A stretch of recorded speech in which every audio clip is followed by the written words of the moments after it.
How are we getting on, folks? Look, like I said with the Leopardstown video already, it was a very, very nice day in Limerick altogether. I think we fairly called it spot on. Obviously, look at Exit to the West didn't run to my nap-worthy expectations, but Master McShee and Earth Fury certainly did. 25-1, 7-1. Look at it was. I got a message there of one of the patron group members, and he had um, he had Master McShee, Earth's Furies, what was the other one? Layla's Daffodil, and Jackamar in Kempton, in a lucky 15, and I think it turned out something like 300 quid or something like that from the guts of a few euro. So look at when you get those sorts of messages from putting out these tips or whatever like that, it does definitely mean an awful lot. And thanks thanks basically for the continued support and all that. Like, so I'm going to I'm going to move on. I'm going to focus on Limerick here.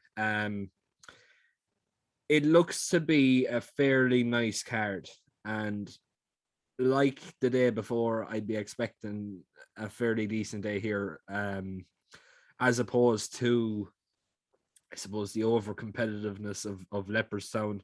It looks more, what's the word? It's not that it's not competitive, but it looks more straightforward to try and pick winners.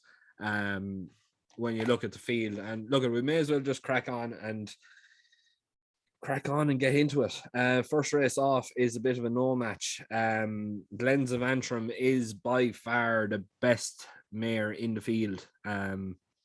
She is just a class above, and realistically shouldn't be beaten. But 1 to 3, I'm definitely not taking that on board. Definitely not. She just hasn't really performed to the expectations that I'd have set her. So it led me to look down through the market and look down and see was there anything of any real significance there.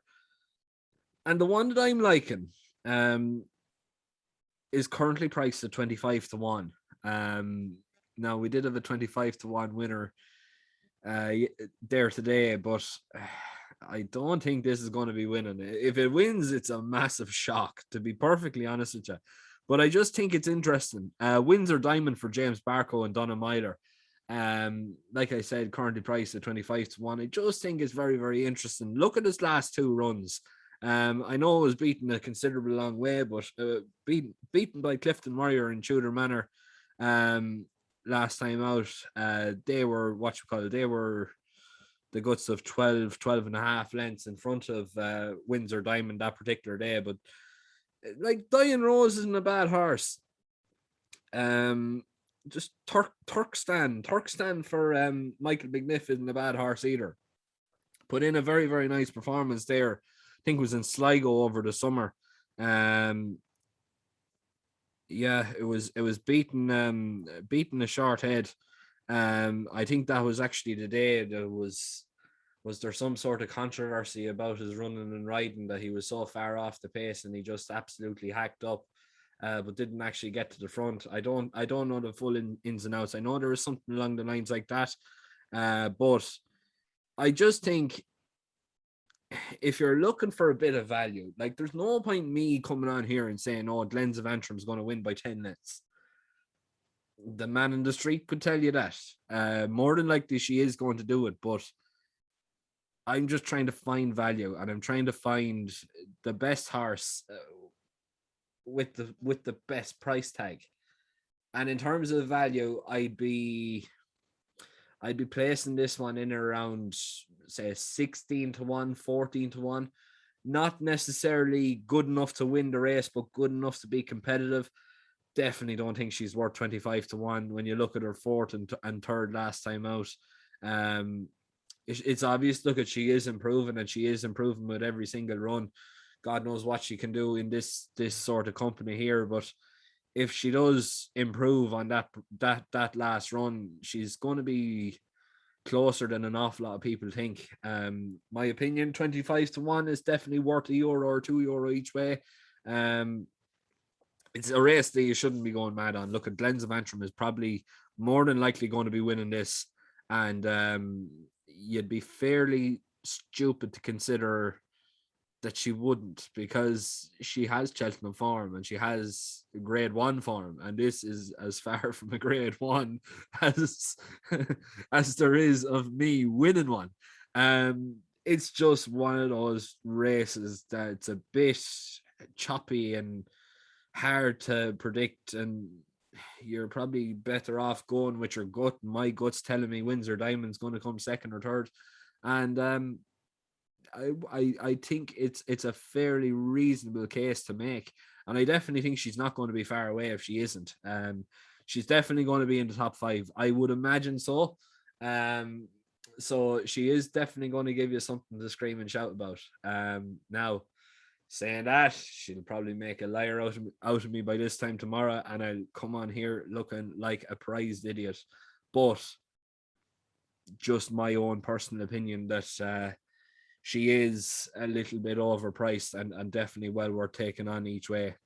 Next race off then to 12.55, and again it's a trappy enough affair. You have the likes of Fasseur, the Large, the Priest, Leap, and Razzle Dazzle Love all competing at the head of affairs, and there's only a whisker between them all. But my opinion, anyway, Razzle Dazzle Love for Tom Gibney and Noel McParnon, currently priced at 9-2, I definitely think is well worth considering. I think you're going to get a fairly nice run for your money here.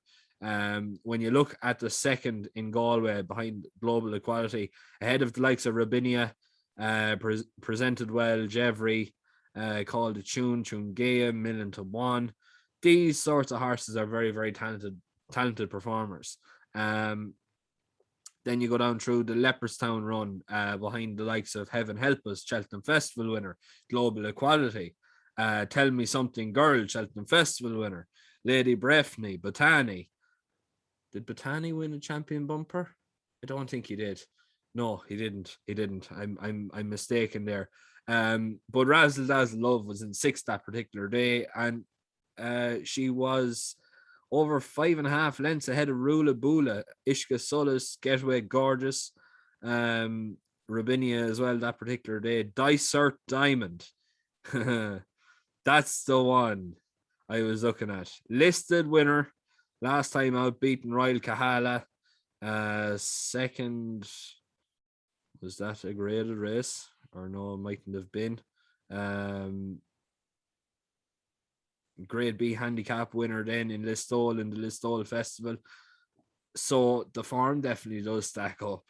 When you have 2 Cheltenham Festival winners ahead of you, and might I add, not a hell of a lot ahead of you as well, only the guts of about between 5 to 8 lengths.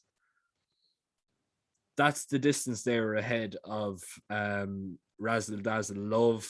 And when you have a listed winner in another parish behind you, you would definitely have to consider. And I just think the 5th last time out, the likes of Blue Lord, El Barra, Cade Boy, Everett Low, head of Hardy Blow, Quantum Realm, History of Fashion. Okay, that's not necessarily the best of form, but when you think of what this horse has done in the past, like at the end of the day, it's only had 2 chasing runs.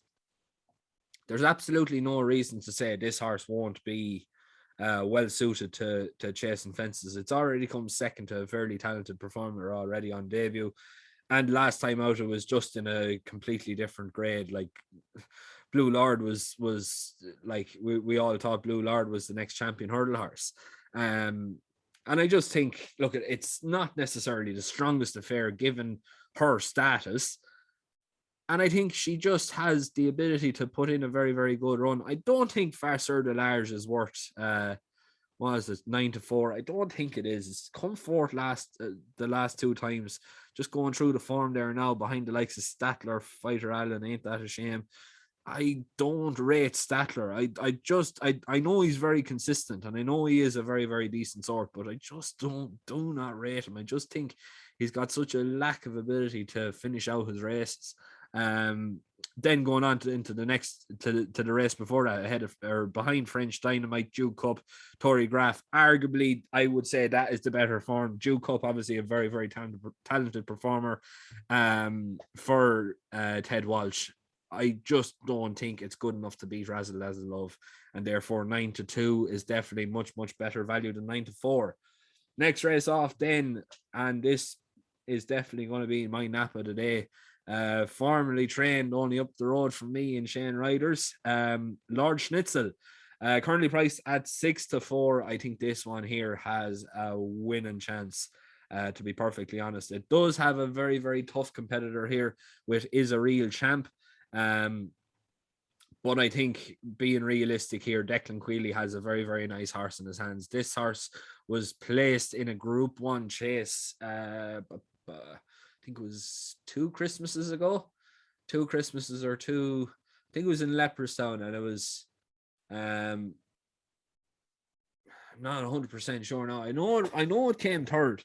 In was it Group 1 or Group 2 or Group 3 race, anyway, whatever it was, anyway, it was some black type race.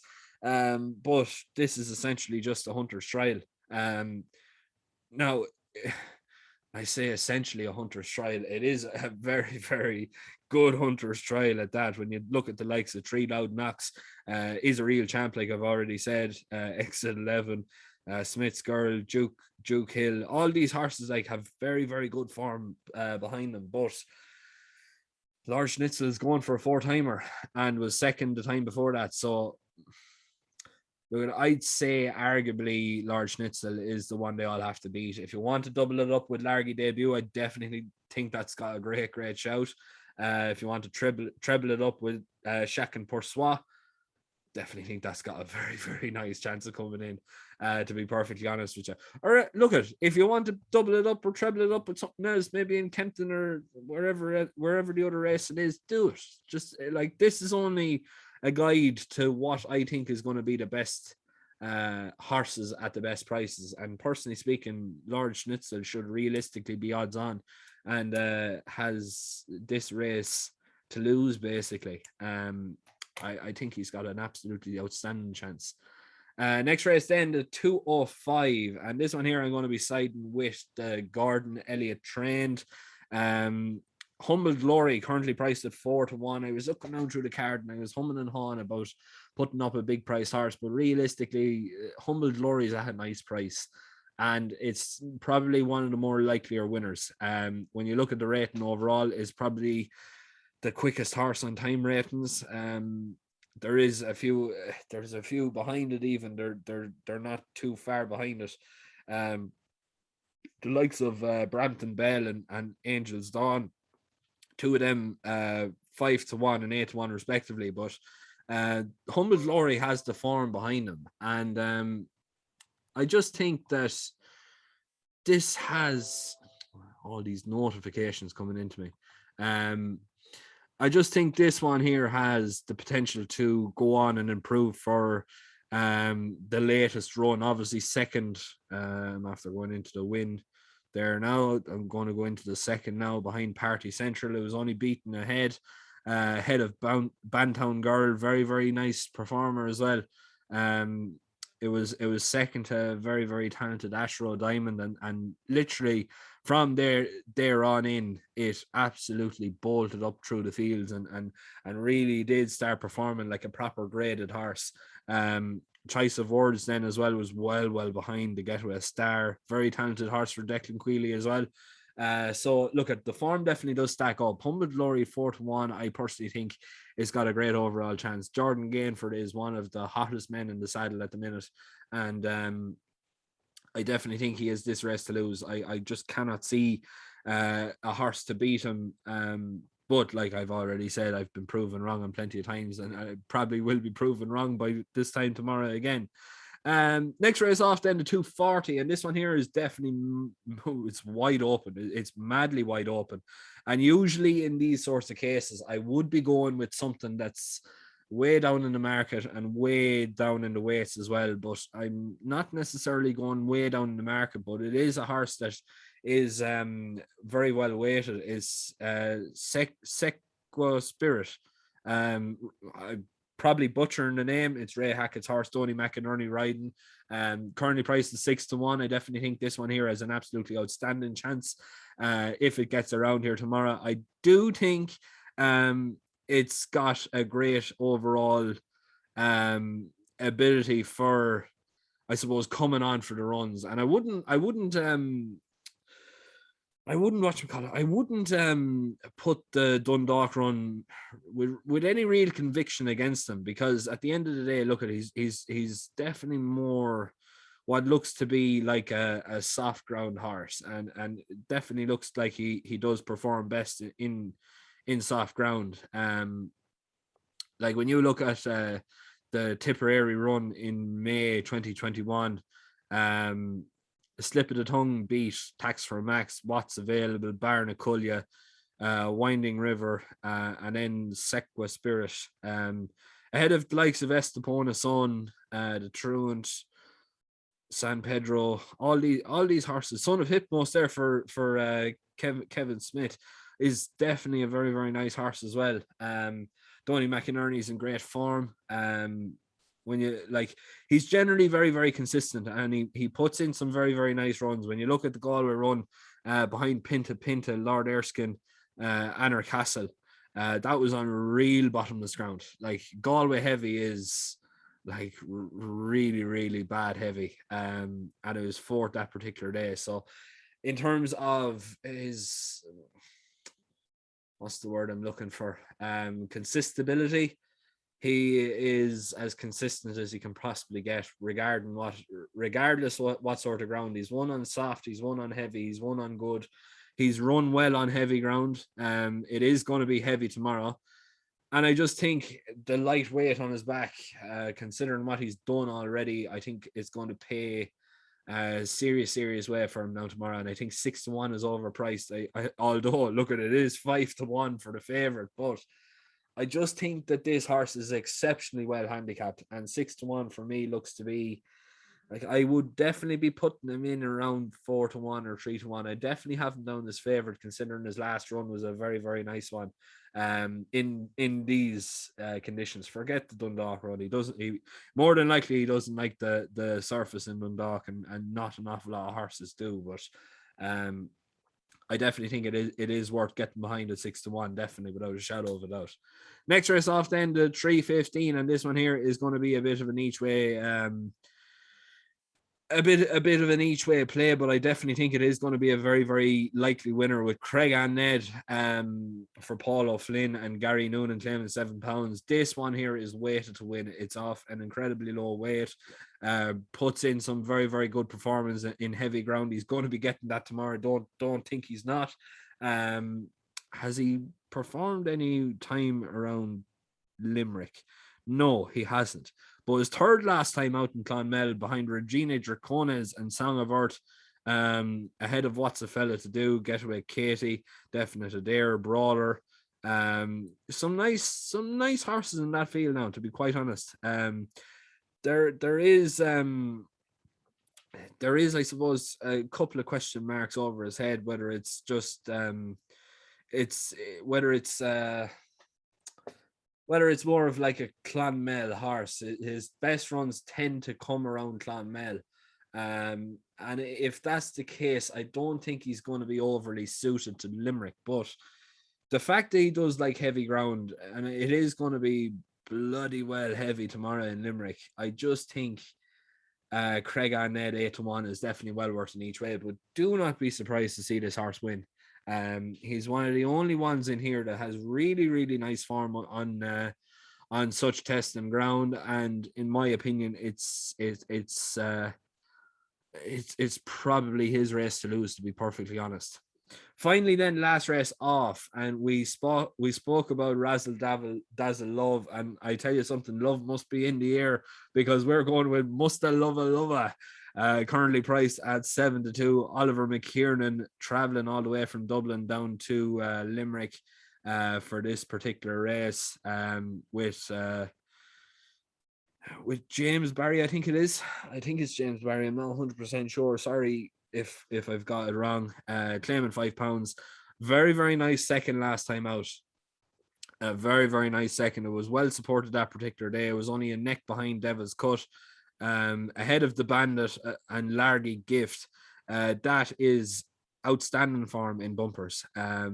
Both of those are very, very talented performers, and realistically, it's one of the horses coming in here with the best form on the cards. Obviously, look, at you have to take Colin Bowes' horse very, very seriously. He's been well supported the last couple of times, and or last time he was third. The time before that in Galway, when 28-1, just going into it, Mr. Saxa beat Watergrange Jack. I don't know. I know, look, at he beat Dad's Lad, but like Dad's Lad that time wasn't putting any wins on the card. Now I know since he's moved to Willie Mullins's, he has done exactly that. But I just think 7-2. I'm going to take a chance. Do you know what? We'll take a chance. Love is in the air. Must have love a lover. We're going to take the chance, and we're going to say, do you know what? This horse is going to win it now tomorrow. Oliver McKiernan isn't traveling all the way from Dublin when Leopardstown is on his doorstep for a holiday in the middle of winter. It's cold out spot Limerick in the middle of winter, so you'd want to be fairly wrapped up to be traveling down, and you'd want to have something there that's going to put a bit of life in you. If you're going down at all. But look, I'm going to leave it there. They're the only two meetings I'm going to be covering now tomorrow. Please make sure, like I already said in the Leopardstown video, to like, share, and subscribe. I'll leave a link in the description below for Patreon as well if you want to sign up to that. But other than that, that's basically it. Very, very best of luck tomorrow. I'll be back again tomorrow evening, hopefully after another great day. And sure, look, we'll see you all tomorrow, and the very, very best of luck.